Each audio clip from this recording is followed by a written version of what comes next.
Bismillahirrahmanirrahim. Assalamualaikum warahmatullahi wabarakatuh. Alhamdulillahirabbil alamin wassalatu wassalamu ala asyrafil anbiya'i wal mursalin wa ala alihi washabbihi asma'in. Amma ba'du. Rabbi shrah li sadri wa yassir li amri wahlul 'uqdatam min lisani yafqahu qawli. Segala puji dan syukur kita panjatkan kehadirat Allah Subhanahu wa taala atas segala nikmat dan karunia-Nya. Nikmat iman, nikmat Islam dan nikmat sehat. Sehingga alhamdulillah kita masih bisa berkumpul di sini untuk menjalankan sholat fardu berjamaah, sholat fardu subuh berjamaah. Lalu kita lanjutkan lagi dengan ta'lim. Tak lupa kita ucapkan salawat dan salam kepada junjungan kita Nabi besar Muhammad SAW beserta keluarga dan sahabatnya yang insya Allah akan sampai pada kita. Dan pada yaumil akhir nanti kita termasuk umatnya yang akan mendapatkan syafaatnya. Amin amin ya rabbal alamin. Jumpa lagi dengan saya setelah kemarin kita mendapatkan materi yang berat menurut saya dari Pak Luli ya, tentang bagaimana perjalanan orang setelah wafat ya, sampai pada shelter ya Pak Tatang, belum sampai terminal ya, belum sampai terminal. Nah yang sekarang akan kita bahas, yang saya akan share sedikit adalah yang ringan-ringan aja Pak, yaitu mengenai panggilan Allah kepada manusia. Ya, tenang Pak Anies, ini kagak berat-berat amat ya. Jadi gini Pak, Allah itu begitu sayang dan perhatiannya kepada hambanya. Ya, sama-sama kita tahu dia sangat dekat dengan kita, bahkan lebih dekat dari urat nadi kita sekalipun. Ya. Jika kita mendekatinya satu langkah, maka dia akan mendekati kita 1000 langkah. Jika kita mendekati dengan berjalan, maka dia akan mendekati kita dengan berlari. Jika kita menyebut dan mengingatnya dalam sebuah majelis, maka dia pun akan mengingat dan menyebut kita dalam majelis yang lebih mulia lagi. Kita menyebut mengingatnya dalam majelis ini, majelis ilmu ya. Maka Allah akan mengingat kita dan menyebut kita dalam majelis yang lebih mulia lagi, ya majelis akhirat nanti. Insya Allah, amin, kita termasuk orang-orang yang selalu dirindukan Allah ya. Jadi nah bagaimana agar kita selalu dekat dengan Allah? Salah satunya adalah dengan memahami panggilannya. Allah senantiasa ingin selalu berkomunikasi dengan hambanya. Jadi ia menyediakan waktunya, katakanlah begitu kalau kita ukur dia sebagai sesuatu yang ini ya, lebih mudah lagi kita pahami. Allah itu memberikan waktunya untuk kita curhat kepadanya. Jadi kapan aja Anda berdoa, kapan aja Anda meminta, di situ Allah nyambut gitu. Pasalnya adalah mau apa kagak kita berdoa memenuhi panggilannya, atau kita perlu nggak sih sama Allah kan gitu. Allah nggak perlu sama kita yang jelas, tapi kita perlu banget sama Allah gitu lah. Nah jadi dikasihlah waktu kita untuk berdoa. Jadi waktu-waktu mustajab ya, Pak Tatang salah satunya di antara 2 ceramah di hari Jumat ya. Udah kita sama-sama pernah tahu. Lalu malam sepertiga malam ya kan, antara azan dan iqamah dan seterusnya ya. Jadi ayo dong gitu, berdoa padaku maka akan aku kabulkan gitu. Ayo dong komunikasi gitu kan. Nah untuk itu kita harus memahami berapa jenis istilahnya panggilan Allah itu ya. Ini kita dari beberapa literatur bisa kita lihat panggilan itu sebenarnya ada 3, tapi saya breakdown jadi 5 lah Pak ya. Apa itu panggilan Allah kepada kita? Yang pertama adalah panggilan harian.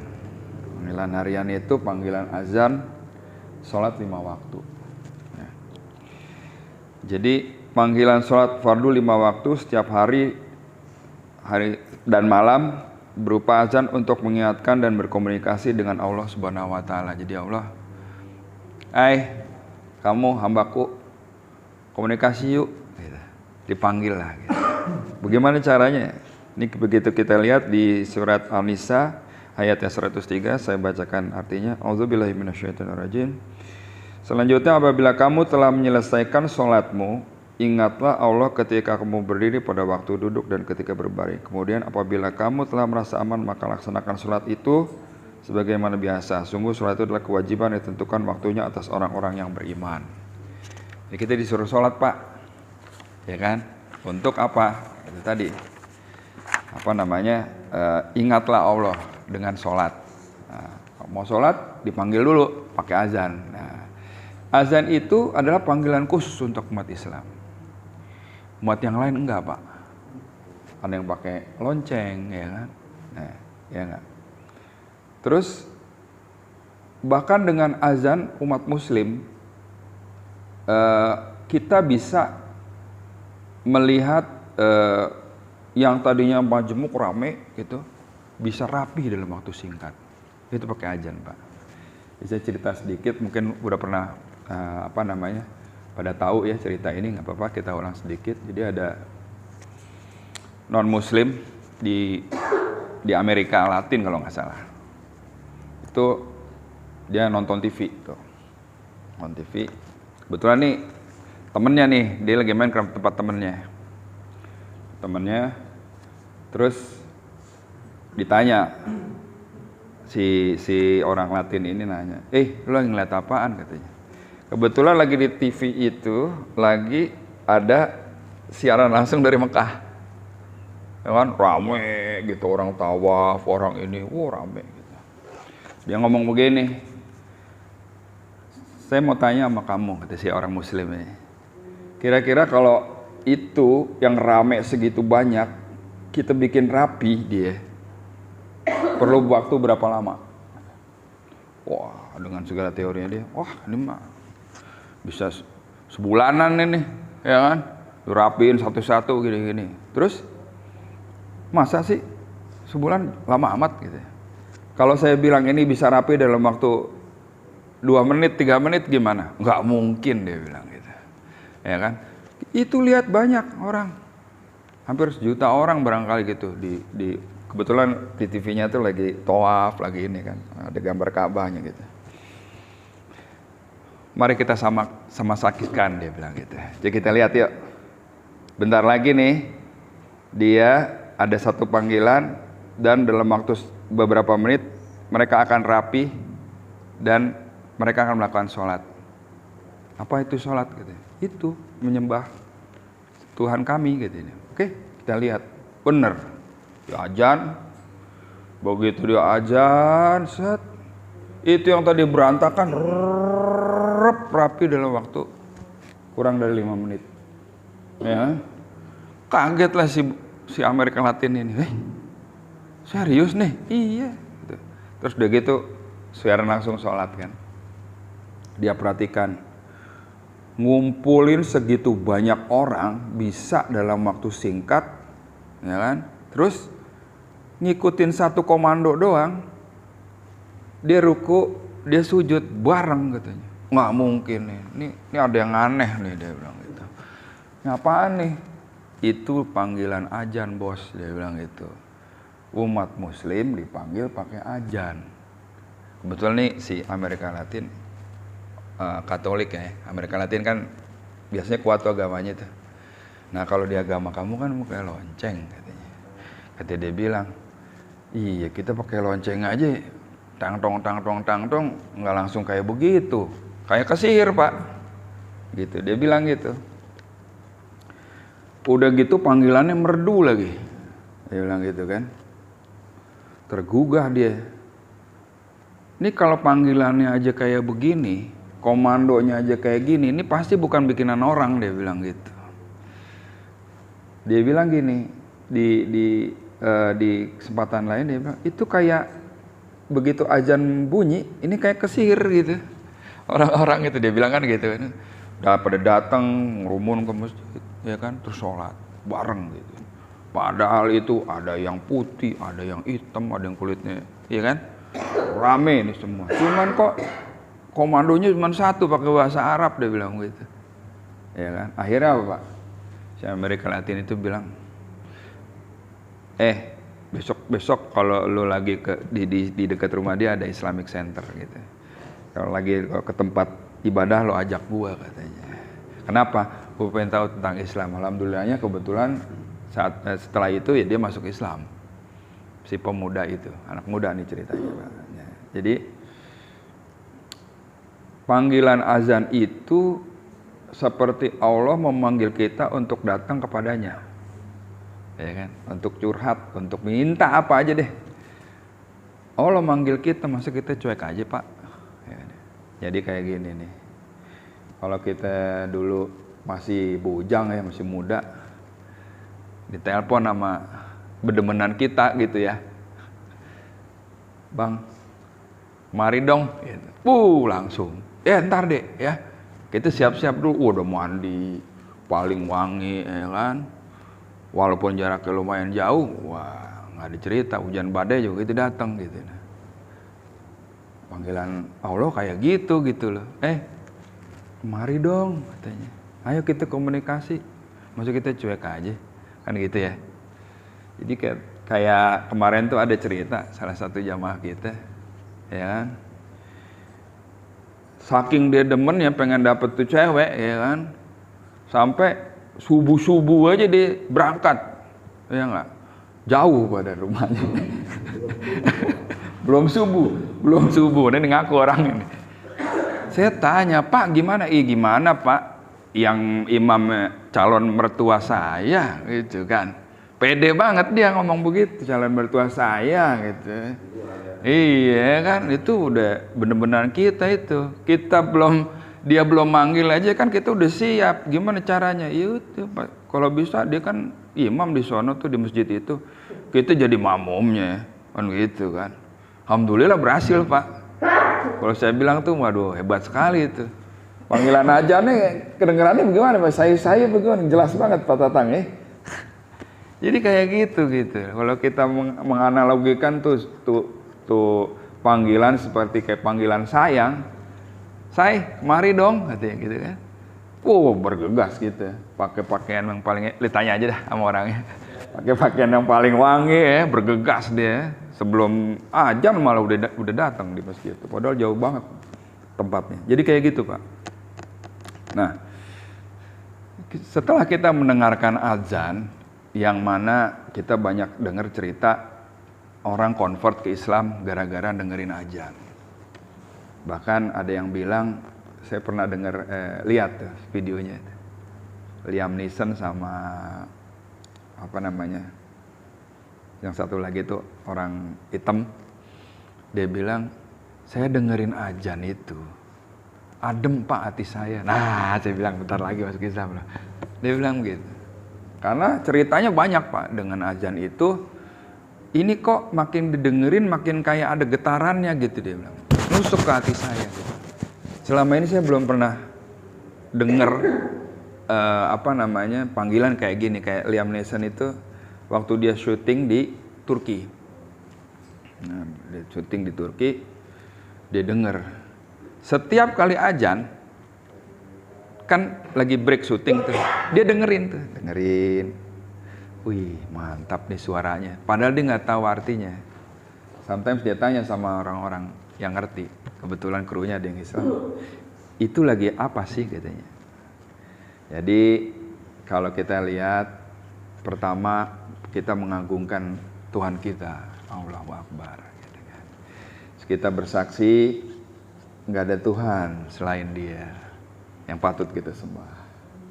Bahwa adalah Prophet Muhammad itu adalah memang utusannya, bukan orang biasa, tapi orang yang diberikan mandat untuk ajaran yang mulia ini katanya. So, kami memandang Nabi Muhammad itu sebagai seorang yang benar-benar mempunyai tongkat, istilahnya komando dari Allah. Lu ajarin tuh. Gitu. Ini orang bukan orang biasa, gitu. Ya kan? Lalu apa lagi? Ya, lalu itu habis kita tahu bahwasanya Tuhan satu yang kita bisa sembah, kedua adalah Prophet Muhammad itu adalah messengernya, dia yang nyampein dan bukan orang biasa. Yang ketiga adalah ayo kita sholat, gitulah. Ayo kita komunikasi katanya. Oh gitu ya, ayo kita komunikasi. Untuk apa? Untuk meraih kemenangan. Nah, ya alal falah, ya kan? Jadi itu panggilan sholat sebenarnya panggilan sayangnya Allah untuk kita dapat kemenangan gitu. Kemenangan apa? Kemenangan sebagai umat muslim yang benar-benar bagus, yang baik ya. Sebagai rahmatan lil alamin katanya gitu. Seluruh alam. Nah, ditutup lagi dengan Allah Maha Besar. Ini panggilan yang bukan kecil katanya. Gitu ya ceritanya, kira-kira kayak gitu dia jelasin. Manggut-manggut tuh orang. Ya kan? Oke. Terus adapun amalan dan adab ya. Kalau kita mendengarkan azan itu ada nggak sih? Jadi ada Pak. Adabnya adalah yang pertama, ketika azan itu berkumandang, kita mengucapkan seperti apa yang diucapkan oleh muadzin. Jadi kita ikutin Pak. Allahu Akbar, Allahu Akbar, Allahu Akbar, gitu dan seterusnya. Seorang muslim yang menjawab azan akan mendapatkan pahala mendengarkan azan. Sebagaimana dari Abdullah bin Amr bin Al-As, ia berkata bahwa ia mendengar Rasulullah bersabda, "Jika kalian mendengar muazin, maka ucapkanlah seperti apa yang diucapkan oleh muazin. Kemudian bersalawatlah untukku. Karena siapa yang bersalawat kepadaku sekali, maka Allah akan bersalawat kepadanya, memberi ampunan padanya sebanyak 10 kali." Kita salawat ke Rasul sekali, Allah bersalawat ke kita, ngampunin kita 10 kali. Kemudian mintalah wasilah kepada Allah untukku, karena wasilah itu adalah tempat di surga yang hanya diperuntukkan bagi hamba Allah. Aku berharap akulah yang mendapatkannya. Siapa yang meminta untukku wasilah seperti itu, dialah yang berhak mendapatkan syafaatku. Hadis riwayat Muslim nomor 384. Jadi dalam hadis ini aja udah ketahuan. Dengerin lalu ikutin muazin. Ya kan? Karena ada pahalanya itu. Ya kan? Terus mintalah wasilah kepadaku. Kapan? Setelah azan selesai, ya kan? Allahumma rabb hadzal da'wati tammah gitu kan. Nah, seterusnya. Jadi siapa yang memintakan untuk wasilah seperti itu, dialah yang berhak mendapatkan syafaatku. Jadi kalau kita bilang, ya Allah, ya kan, terus begitu segala puji juga, tadi kita bilang bahwasanya salawat dan salam, ya kan, kita tujukan kepada Nabi besar Muhammad SAW supaya kita dapat syafaatnya. Nah caranya gimana dapat syafaatnya? Ya balas tuh doa setelah azan, jangan lupa, gitu kan. Yang kedua, tadi kan mengucapkan seperti apa yang diucapkan muadzin. Yang kedua adalah bersalawat kepada Nabi SAW. Allahumma sholli ala Muhammad, atau membaca sholawat Ibrahimiyah seperti yang kita baca pada saat tasyahud. Kapan dibacakannya? Ia dibacakan selesai azan sebelum membaca doa setelah azan. Jadi azan selesai, la ilaha illallah, jangan langsung Allahumma rabb hadzal da'wati tammah, jangan. Tapi Allahumma sholli ala Muhammad, sholawat dulu. Ya, oke. Nah yang ketiga adalah mintalah pada Allah untuk Rasulullah SAW wasilah dan keutamaan sebagaimana disebutkan dalam hadis Jabir bin Abdillah. Barang siapa mengucapkan setelah mendengar azan, Allahumma rabb hadzal da'wati tammah wassalatil qa'imah ati Muhammadanil wasilata wal fadilah wa ba'asu maqam mahmuda alladzi wa'attah. Nah, ya Allah, Rabb pemilik dakwah yang sempurna ini, dakwah tauhid, salat yang ditegakkan, berikanlah kepada Muhammad wasilah, kedudukan yang tinggi, dan fadilah, kedudukan yang lain yang mulia. Dan bangkitkanlah beliau sehingga bisa menempati makom atau kedudukan terpuji yang telah engkau janjikan kepadanya. Maka dia akan mendapatkan syafaatku kelak. Hadis riwayat Bukhari nomor 614. Nah itu kan tadi doa setelah azan, ya kan? Kita minta wasilahnya. Wasilah itu kayak perantara lah itu, ya, supaya kita dapat syafaat, ya kan? Kenapa kita mintakan dulu? Rasulullah ini disahkan menjadi orang yang bisa memberikan syafaat, katakan gitu gampangnya, ya. Terus yang keempat adalah membacakan doa. Ini pernah disampaikan Syekh Ali Jaber ya, bahwa sesudah asyhadu anna Muhammadar Rasulullah maka ada doa yang baik untuk dipanjatkan sebagaimana disebutkan dalam hadis Sa'id bin Abi Waqqas. Ya, siapa yang mengucapkan setelah mendengar azan asyhadu alla ilaha wahdahu la syarikalah wa anna Muhammadan abduhu wa rasuluh raditu billahi rabba wa bil Muhammadin rasula wa bil islami dina. Tuh. Jadi pas habis asyhadu anna Muhammadar Rasulullah, saya juga belum hafal nih. Ya, jadi kita baca asyhadu alla ilaha wahdahu la syarikalah wa anna Muhammadan abduhu wa rasuluh raditu billahi rabba wa bil Muhammadin rasula wa bil islami dina. Baru hayya sholat gitu. Nah, jadi artinya gini Pak, bacaan tadi artinya aku bersaksi bahwa tidak ada sesembahan yang berhak disembah selain Allah, tidak ada sekutu baginya, dan aku bersaksi bahwa Muhammad adalah hamba utusannya. Aku ridho Allah sebagai Rabbku, Muhammad sebagai Rasul, dan Islam sebagai agamaku. Maka dosanya akan diampuni. Hadis riwayat Muslim nomor 386. Nah ini ilmu baru nih Pak buat saya. Jadi buat kita semua mungkin yang belum tahu, bahwa setelah asyhadu anna Muhammadar Rasulullah itu ada bacaannya Pak. Terus kita asyhadu anna Muhammadar Rasulullah, langsung bacain ini. Nah, ntar kita share dah di WA ya. Oke. Yang kelima adalah memanjatkan doa sesuai yang diinginkan. Ya, jadi kan ada tuh waktu mustajab berdoa ketika selesai azan sebelum iqamah. Ya. Minta deh seluas-luasnya apa yang kita punya hajat kita untuk kita minta ampun ya Allah, banyak dosa nih dulu saya nggak tahu dosa gede dosa kecil ya Allah maafin ampunin ya Allah gitu ya. Itu kita bisa lakukan 5 kali dalam satu hari ya kan, kita dengar azan seperti itu, dan dianjurkan untuk diam dan menyimak azan. Jadi kalau boleh jangan kita ngobrol Pak pas lagi azan. Karena di situ ada keutamaan-keutamaan yang kita bisa raih gitu. Oke, itu panggilan harian, Pak. Oke. Kalau panggilan, ada lagi panggilan mingguan, Pak. Ini merupakan panggilan untuk menunaikan sholat Jumat. Ya. Berjamaah di masjid yang merupakan fardu bagi pria. Diperintahkannya untuk meninggalkan semua kegiatan perdagangan untuk mengingat sang Khalid di hari Jumat, hari yang lebih baik dari satu hari yang lebih baik dari 7 hari yang ada. Ya. Allah Subhanahu wa taala berfirman surat Al-Jumu'ah ayat 9.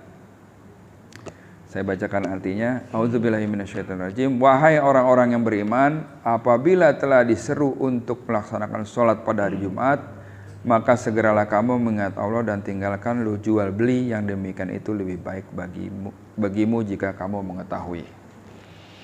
Selalu diawali dengan ya ayyuhalladzina amanu, ya kan. Nah, jadi kita dipanggil nih, harian udah dipanggil, mingguan juga ada panggilannya. Jadi kalau pas setelah harian ada, jangan lupa yang panggilan mingguannya. Itu karena di situ adalah ada keutamaan-keutamaan. Karena di situ ada ada khutbah Jumat. Yang mana khutbah Jumat ada 2 kali. Nah, di sela-selanya ada waktu. Nih beliau yang udah membuktikannya, mari kita ikut membuktikannya juga ya. Lanjut Pak ya. Panggilan harian ada, panggilan mingguan ada, bulanan nggak ada. Ada panggilan tahunan Pak. Panggilan tahunan itu ialah panggilan untuk menuntaskan saum Ramadan. Selain saum disunahkan untuk melakukan berbagai ibadah dan kebaikan demi mengharap ridho Allah dengan pahala berlipat ganda di bulan Ramadan yang penuh berkah. Jadi Allah Subhanahu wa taala berfirman di Al-Baqarah ayat 183 yang kita udah sama-sama tahu, ayat yang mewajibkan bahwa puasa bulan Ramadan. Ya. Diawali juga ya ayyuhalladzina amanu kutiba alaikumussyam kama kutiba alal ladzina min qablikum la'allakum tattaqun. Wahai orang-orang yang beriman, diwajibkan atas kamu berpuasa sebagaimana diwajibkan atas orang sebelum kamu agar kamu bertakwa.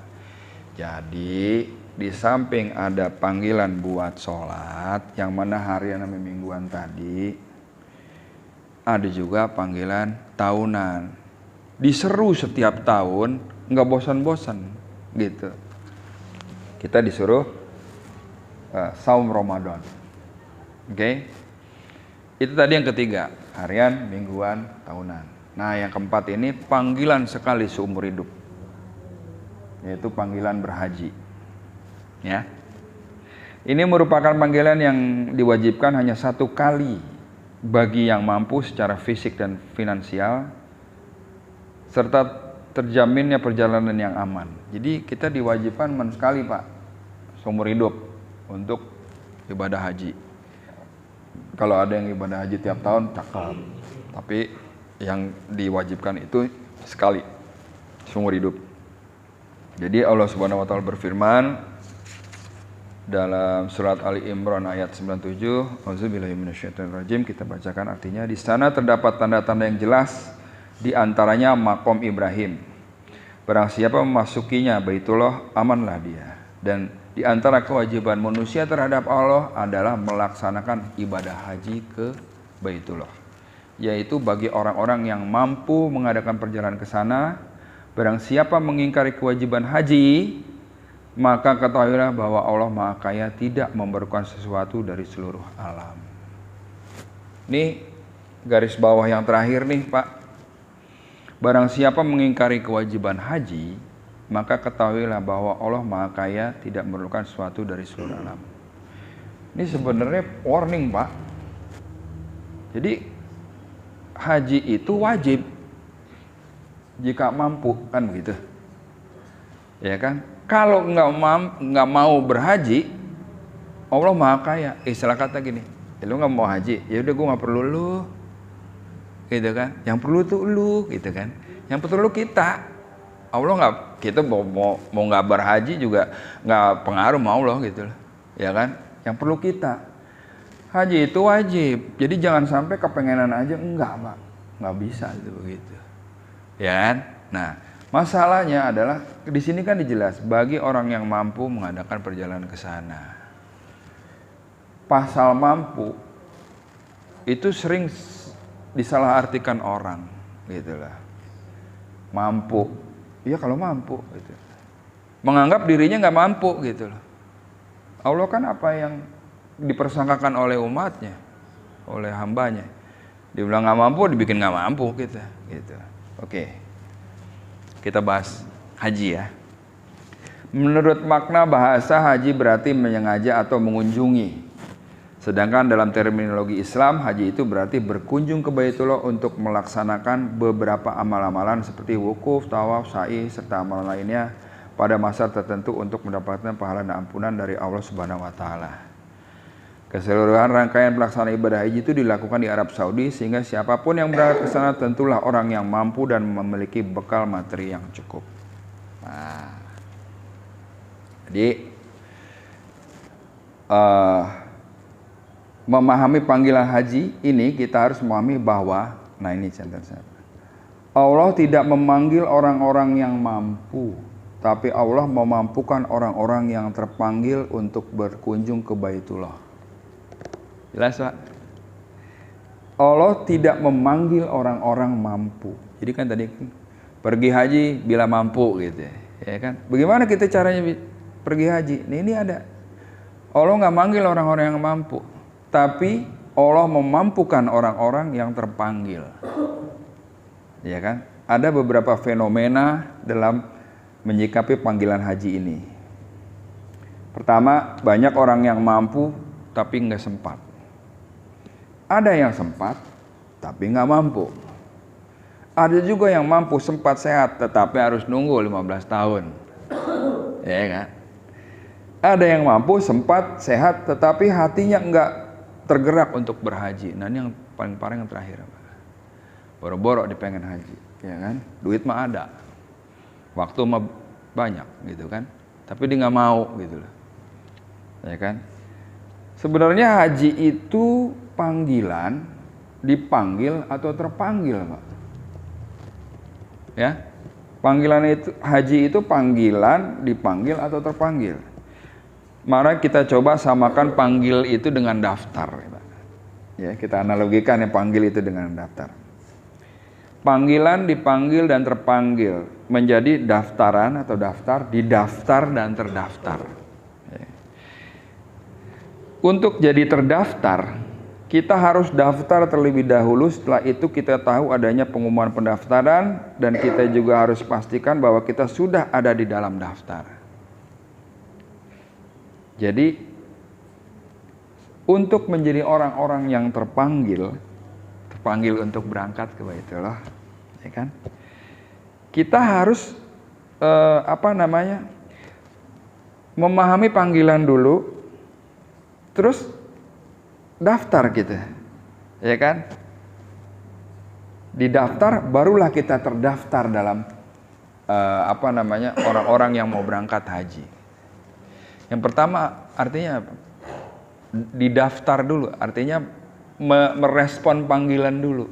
Ada dulu tuh panggilan di hati kita. Baru kita daftar supaya kita jadi terdaftar. Ya kan? Bagaimana menjadi orang-orang yang terpanggil? Respon dulu panggilan Allah untuk haji ini. Habis kita ngerespon, baru ya kan? Kita daftar gitu loh. Jadi tapi kalau nggak respon aja enggak, mana mau daftar, mana mau jadi orang yang terpanggil gitu. Terus, iya sih merespon, ya saya pengen Pak ke Mekah gitu. Tapi nggak ada usahanya, bagaimana bisa? Gitu lah, ya kan? Nah sering banget orang-orang yang ada yang mau berangkat haji nih, kita kan Walimatus Safar tuh datang. Pak, Bu, tolong dong kita dipanggil juga ke sono gitu. Ya kan? Padahal panggilan itu udah ada ribuan tahun. Ya kan? Saat Nabi Ibrahim tuh kan, panggilan haji itu ada. Sebenarnya kita udah kepanggil semua. Allah udah manggil. Kita respon enggak? Bagaimana cara responnya? Itu tadi, amalan-amalan apa sih yang bisa kita menjadi orang yang terpanggil gitu. Amalan-amalan untuk merespon panggilan itu gitu. Banyak Pak. Ya banyak berdoa, banyak sedekah, banyakin datang ke tempat orang-orang yang mau berangkat haji. Terus pulang haji kan datang tuh, kita pasti ke rumahnya ngobrol, dengerin ceritanya, kayak gitu-gitu. Itu membangkitkan niat kita gitu loh. Kenapa seperti itu? Karena beberapa tahun yang lalu saya pernah ngumpul bapak-bapak ya, di sepedaan. Saya ngelihat spanduk tuh lagi di Pamulang Permai, bahwasanya daftar tunggu itu udah 10 tahun. Saat itu 2012 lah kira-kira. Saya bilang, Pak, tahu nggak Pak, kalau daftar tunggu gitu udah 10 tahun. Hah? Masa sih gitu? Nah salah satu yang ngerespon itu Pak Is. Pak Is bilang sama istrinya, Bu, kata Pak Anto, ini gini, pas dicek bener Pak, udah daftar langsung. Ya kan? Terus kedua, saya bikin ilustrasi begini. Lagi ngobrol-ngobrol gitu sama bapak-bapak, saya bilang, Pak, kalau ibadah haji itu jika mampu, terus kita nggak membuat Allah memampukan kita, gitu kan? Berarti rukun Islam kita baru 4, ya kan? Belum 5, bener nggak? Nanti pas dikumpulin di yaumil akhir, ya dalam barzah, kumpul, mana yang umatnya Nabi Muhammad baris sebelah kanan, kita ikutan baris, gitu baris, ya kan? Datang tuh askar, periksain atu-atu. Yang ini enggak nih, minggir. Yang ini enggak nih, minggir. Yang ini enggak nih, minggir. Ditanya, kok saya dipinggirin? Saya kan umatnya Nabi Muhammad. Iya, ente rukun Islam baru 4. Kenapa lagi di dunia kagak mau? Daftar aja ora, katanya. Askar bilang begitu. Analoginya kayak gitu Pak. Kita mau rukun Islam kita cuma nyampe 4. Enggak. Harus 5, gitu kan? Tapi kan di situ ada jika mampu. Nah sekarang begini, Anda mau nggak dimampukan oleh Allah gitu kan gitu, ya. Nah, bagaimana caranya istilahnya ngambil hatinya Allah supaya kita ikut dimampukan gitu untuk berangkat haji gitu. Intinya seperti itu. Karena mengerjakan haji adalah kewajiban manusia terhadap Allah, yaitu bagi orang yang sanggup mengadakan perjalanan ke Baitullah. Barang siapa mengingat kewajiban haji, maka sesungguhnya Allah Maha Kaya tidak memerlukan sesuatu dari semesta alam. Ya, diulang lagi yang tadi. Haji itu ibadah fisik, Pak. Banyak yang waktu akan berangkat terlihat sepertinya tidak sanggup. Tetapi ketika sampai di Mekah, sanggup luar biasa. Dan itu saya alamin, Pak. Waktu berangkat, kan dikumpulin tuh, udah di ini, Soekarno-Hatta.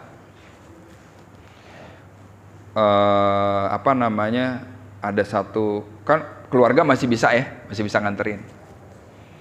Terus begitu ngelihat saya di barisan itu kan kelihatan waktu itu, wah ini bapak-bapak masih muda nih gitu, mas-mas ini masih muda gitu kan, didatengin saya sama satu keluarga tuh, Pak, saya nitip ibu saya ya, katanya. Hah? Waduh, saya bilang, ini nitip gue nih. Ya Bu, bagaimana? Iya ini ibu saya, umur 70 tahun, dia itu berangkat sendiri Pak. Nggak didampingin sama saudaranya atau anaknya. Kebetulan memang mampunya begitu kali ya, atau satu dan lain hal. Saya titip ya Pak sama bapak sama ibu, kebetulan saya lagi berdua sama istri. Baik Bu, dalam hati saya, wah nih ladang amal nih, pikir saya gitu ya. Terus dia ngomong begini, ibu saya itu jalannya pelan dan tiap hari kudu minum obat. Dia bilang begitu. Waduh, kata saya, ini kita mesti ingetin nih ke pimpinan hajinya ya kan. Oke, baik Bu, insya Allah kami akan jaga ibunya ibu, saya bilang gitu. Berangkatlah kita, wah sampai Mekah, sampai King Abdul Aziz, saya ngomong sama pemimpin haji kita, saya bilang, Bu, Pak, saya tuh dititipin begini gitu ya. Nah, dia tuh harus minum obat Pak tiap hari. Nah itu ada nggak yang ngingetin gitu. Akhirnya dia bikinkan kelompok Pak. Kelompok ibu-ibu yang kan laki sama perempuan ini bisa. Terus ibu-ibu tuh yang masih muda, ada yang udah STW gitu ya, itu dikumpulin Pak. Satu grup ada yang tua berapa orang, ada mudanya berapa orang. Satu grup bisa 5 gitu. Nanti akan menjadi satu kamar gitu lah. Kan itu adalah wewenangnya pemimpin haji ya, seperti itu. Dia buat seperti itu. Sampai sana Pak, nggak ada itu yang namanya jalannya lambat Pak. Kencengan dia Pak, jalannya daripada kita sampai ke sono. Pikir saya kan harus didorong pakai kursi roda, enggak. Orang mau berangkat ke Masjidil Haram, kita baru siap-siap, dia udah siap Pak. Saking senangnya dia gitu. Jadi kalau kita lihat waktu berangkat ya gitu, diam gitu, wah loyo nih ibu-ibu nih. Enggak di sono, enggak sama sekali. Dan ada lagi satu lagi, ibu-ibu yang dititipin ke saya juga ngilang Pak. Saking seringnya di jalan Pak. Saking semangatnya. Tapi balik lagi Pak ke maktab tuh, balik aja gitu. Begitu kita cari ketemu. Gitu kan, sempat deg-degan gitu. Nah saya tanya di sana sama satu kamarnya dia. Saya nitipkan salah satu jamaah juga, ibu-ibu, Bu tolong liatin dia, katanya disuruh minum obat.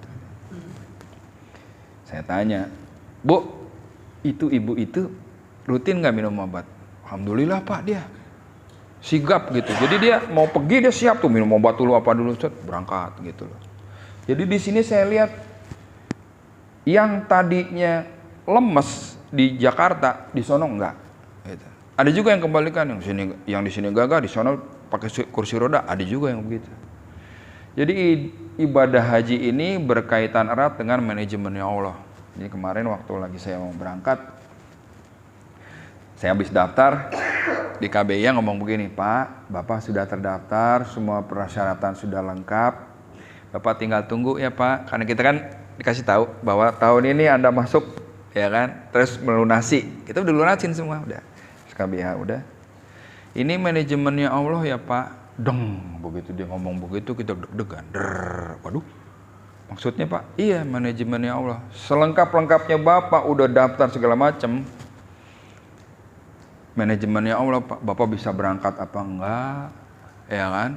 Bisa nyampe ke sono apa ntar ditunda? Itu manajemennya Allah katanya, dia bilang begitu. Waduh Pak, iya kita mesti begitu, mesti pasrah, dia bilang gitu. Ada orang yang udah di pesawat disuruh turun. Gara-gara apa? Dihamil Pak. Gitu. Waktu daftar belum, begitu naik diperiksa hamil, nggak boleh turun. Ada udah nyampe di King Abdul Aziz, ya, dia nggak boleh masuk, katanya, karena merupakan apa kena sakit. Yang lebih hebohnya lagi, ada yang udah sampai Mekah, dia nggak bisa Pak, tawaf apa segala macam, langsung sakit masuk rumah sakit. Kita sering denger ya, yang kayak begitu-gitu ya. Jadi terus hajinya gimana? Ya hajinya udah sampai sono, begitu lagi wukuf di Eropa ditandu dia. Banyak tuh kalau kita lihat, misalnya nanti berkesempatan berangkat haji, pas lagi wukuf di Eropa banyak tuh Pak, ambulan-ambulan datang tuh, wing gitu, datang, keluarin orang gerak masih di ranjangnya itu kan, terus wukuf dia di Eropa, sah hajinya, gitu lah. Tapi kan bukan yang kayak begitu yang kita mau gitu loh. Kalau kata Pak Totang bilang, reguler 40 hari sip banget dah, ya kan? 40 hari kita nyaman di sana. Beribadah nggak mikirin apa-apa, begitu mau pulang baru kangen sama orang rumah. Ya, insya Allah begitu itu Pak. Panggilan haji, manajemen Allah. Ya, yang keempat panggilan haji. Yang kelima adalah panggilan untuk meninggalkan dunia fana. Nah, ini kemarin udah dibahas sama Pak Luli ya. Jadi saya nggak banyak ngebahas itu ya. Inilah adalah panggilan terakhir dari Allah Subhanahu wa taala untuk meninggalkan dunia fana dengan mengutus malaikat Israel, sang malaikatul maut, untuk mencabut ruh kita dari tubuh kita. Allah Subhanahu wa taala berfirman, katakanlah sesungguhnya kematian yang kamu lari daripadanya, ia pasti menemui kamu. Kemudian kamu akan dikembalikan kepada Allah yang mengetahui yang gaib dan yang nyata. Lalu dia beritakan kepadamu apa yang telah kamu kerjakan. Surat Al-Jumu'ah ayat 8. Nah, detailnya kemarin tuh. Ya. Jadi begitu. Berangkat ruhnya, habis itu kemana? Nah, kemarin tuh. Ngeri tuh. Ini mah sampai di halte. Ya kan? Panggilan yang terakhir ini bisa ditujukan kepada siapa aja, kapan saja, dan di mana saja. Kematian bisa mendatangi yang muda apalagi yang tua, yang sehat apalagi yang sakit, yang berhati-hati apalagi yang sembrono.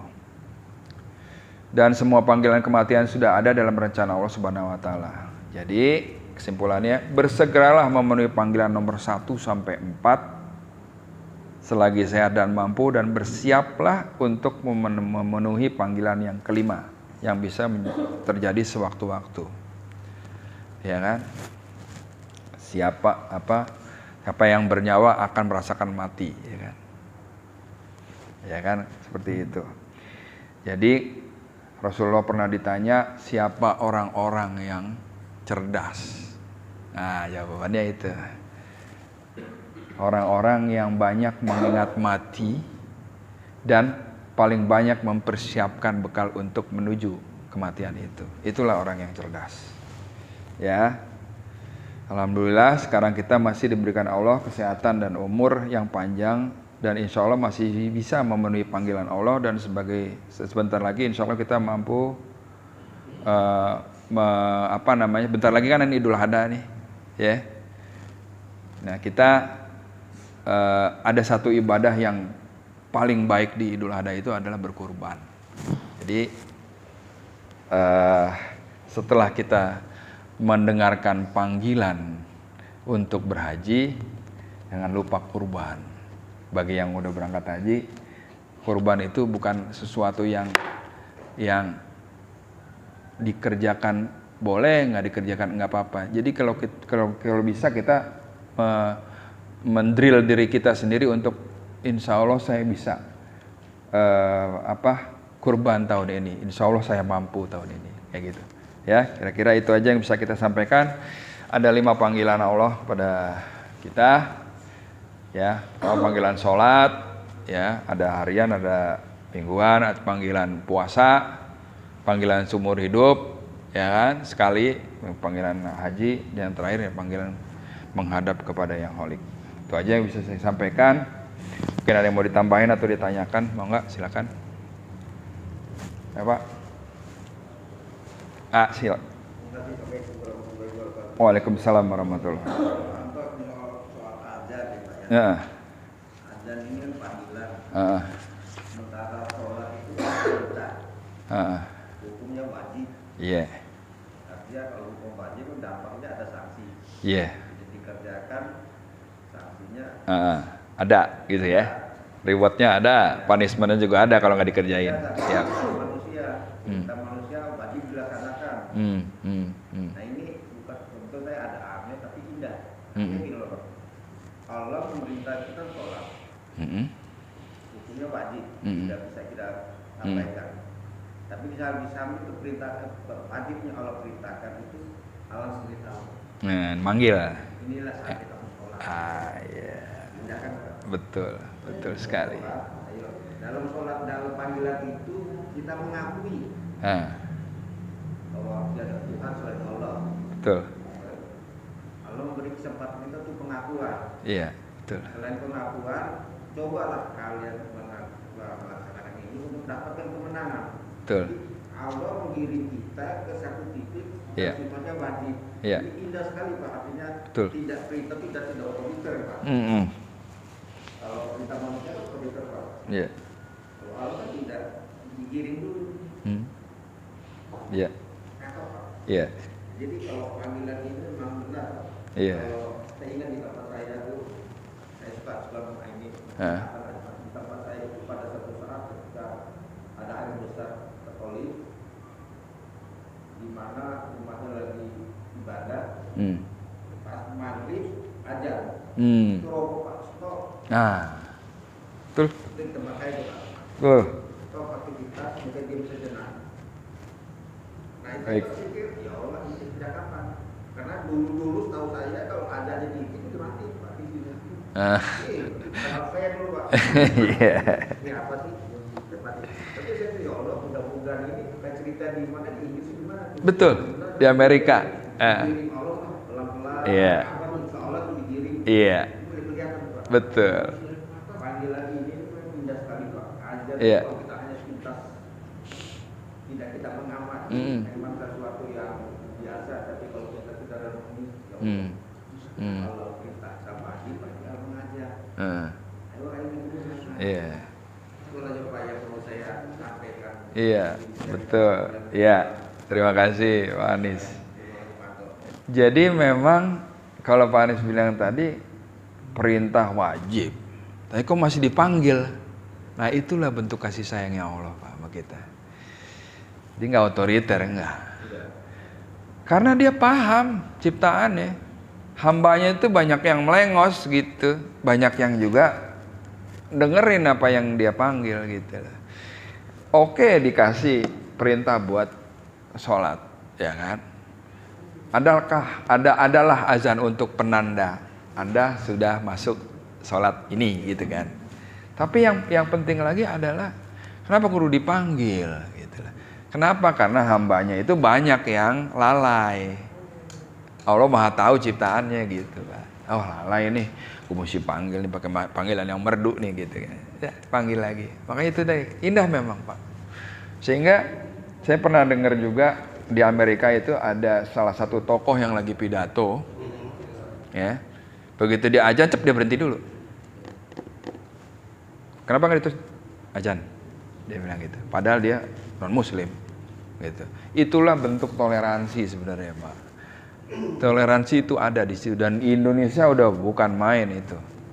Zaman dulu kan boro-boro ada gesekan antara Islam non Islam, nggak ada sama sekali. Toleransi itu udah ada dan tertanam gitu Pak. Itu tadi salah satunya. Begitu ada yang azan, yang lagi orang non Muslim berhenti lagi ngapain, ya kan? Misalnya lagi ada acara apa, terus dia stop dulu, azan nih. Kita menghormati, nah saling menghormati Pak. Memang di dalam beragama nggak ada paksaan, tapi yang cakep adalah kita saling menghormati. Kita menghormati dia, mau buat apa namanya mau beribadah bagaimana kita hormati gitu. Dia juga menghormati kita gitu. Ya, toleransi sebenarnya itu dari dengerin azan doang Pak. Bisa kita lihat ya. Bahwasanya kita di apalagi di Indonesia ini kan. Bahwa kita tahu di daerah timur sana ada yang namanya pela gandong, ya kan? Orang bikin apa kita bantuin. Itu lebih hebat lagi. Di luar negeri kagak ada Bang gitu. Ya kan? Sayangnya di beberapa waktu terakhir ini kita kayak ada friksi gitu lah. Padahal kita dulu aman-aman aja, nyantai gitu kan. Ya.